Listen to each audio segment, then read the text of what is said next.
ಮಾತನಾಡ್ತಾ ಇಲ್ಲ. ಅದು ಏನಾಗುತ್ತೆ, ಕೆಲವರಿಗೆ ಗೊತ್ತಾಗಿದೆ ಪ್ರಚಾರ ಯಾವುದರಿಂದ ಸಿಗುತ್ತೆ ಅಂತ.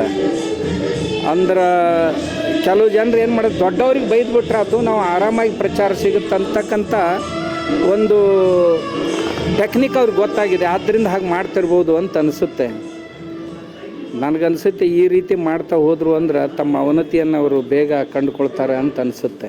ಪರ್ಮಿಷನ್ ತೊಗೋಬೇಕು, ಆ ನಂತರ ಪಥಸಂಚಲನ. ಹಾಂ, ಅವ್ರು ನಾಳಿನ ಊಟ ಮಾಡಲಿಕ್ಕೂ ಪರ್ಮಿಷನ್ ಕೇಳ್ತಾರೆ, ತೊಗೋಬೇಕಂತ ಹೇಳ್ತಾರೆ. RSSನವರು ಮನೆಯಲ್ಲಿ ಊಟ ಮಾಡಬೇಕಾಗಿತ್ತು ಅಂದ್ರೆ ಸರ್ಕಾರದ ಪರ್ಮಿಷನ್ ತೊಗೋಬೇಕು.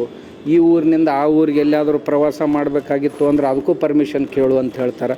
ಅದೇನು ಒಂದು ಸಾರಿ ಹುಚ್ಚುಚ್ಚರಂತೆ ಮಾತಾಡೋದು, ಅದೊಂದು ಸ್ವಭಾವ ಆಗಿಬಿಟ್ಟಿರುತ್ತೆ ಕೆಲವು ಜನರಿಗೆ.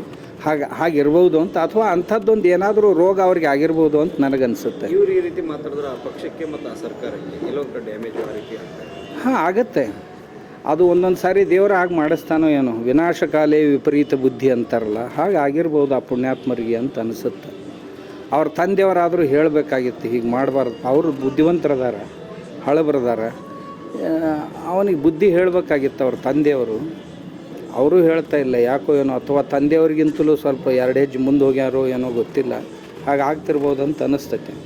ಸರ್, ಈಗ ಎಲ್ಲೆಲ್ಲಿ RSS ಈ ಥರ ಸಭೆಯನ್ನು ಮಾಡುತ್ತೆ, ಅವಾಗ ಒಂದೊಂದು ಇನ್ಸಿಡೆನ್ಸ್ ಆಗುತ್ತೆ ಅಂತೇಳಿ ಕಾಂಗ್ರೆಸ್ ಅಧ್ಯಕ್ಷರನ್ನು ಆರೋಪ ಮಾಡೋದು.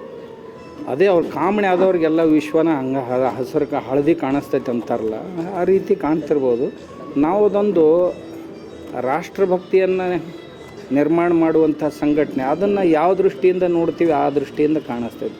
ಯಾರು ಯಾವ ಚಶ್ಮಾ ಹಾಕ್ಕೊಂಡು ನೋಡ್ತಾರೆ ಅವ್ರಿಗೆ ಹಂಗೆ ಕಾಣಿಸ್ತೈತೆ. ಅದ್ರಾಗೇನು RSS ಇದೊಂದು ದೇಶಭಕ್ತ ಸಂಘಟನೆ, ಆದ್ರೆ ನೋಡುವವ್ರಿಗೆ ಏನೇನೋ ಕಾಣ್ತೈತೆ ಅದರೊಳಗೆ. ಯಾಕಂತಂದ್ರೆ ಕಾಣೋದು ಅವ್ರ ಮನಸ್ಸಿನೊಳಗಿಂದೇ ಹೊರತು ಇರುವಂತಹದ್ದಲ್ಲ. ಒಂದೊಂದು ಸಾರಿ ಹೇಳ್ತಿರ್ತಾರೆ, ಈ ನೊಣಗಳು 2 ನೊಣಗಳಿರ್ತಾವೆ. ಒಂದು ಈ ಹೊಲಸಿನ ಮೇಲೆ ಕೂಡುವಂಥ ನೊಣಗಳು, ಮತ್ತೊಂದು ಜೇನು ನೊಣಗಳು ಅಂತ. ಜೇನು ನೊಣಗಳು ಯಾವಾಗಲೂ ಹೂವು, ಮಕರಂದ, ಸುಗಂಧ ಇದನ್ನೇ ಹುಡುಕ್ತಾವೆ. ಇಲ್ಲಿ ಸಿಗದೇ ಇದ್ರೆ ಇನ್ನೊಂದು ಕಿಲೋಮೀಟ್ರ್ ಹೋಗಿ ತೊಗೊಂಡು ಬರ್ತಾವೆ. ಇನ್ನು ಹೊಲಸನ್ನು ಪ್ರೀತಿಸುವಂಥ ನೊಣಗಳು ಪಕ್ಕದಲ್ಲೇ ಹೂ ಗಿಡಗಳಿದ್ದರೂ ಸಹಿತ ಅವು ಯಾವಾಗಲೂ ಹೇಸಿಗೆ ಮೇಲೆ ಕೂಡುವುದು ಅವ್ರ ಚಟ. ಹಾಗೆ ಇಂಥ ದೃಷ್ಟಿ ಇದ್ದವ್ರಿಗೆ ಯಾವಾಗಲೂ ಹೇಸಿಗೆನ ಕಾಣುತ್ತೆ ಹೊರತು ಹೂವು ಕಾಣೋದಿಲ್ಲ ಅಂತ ನನಗನ್ನಿಸ್ತದೆ. ಒಂದು ಸೆಕೆಂಡ್.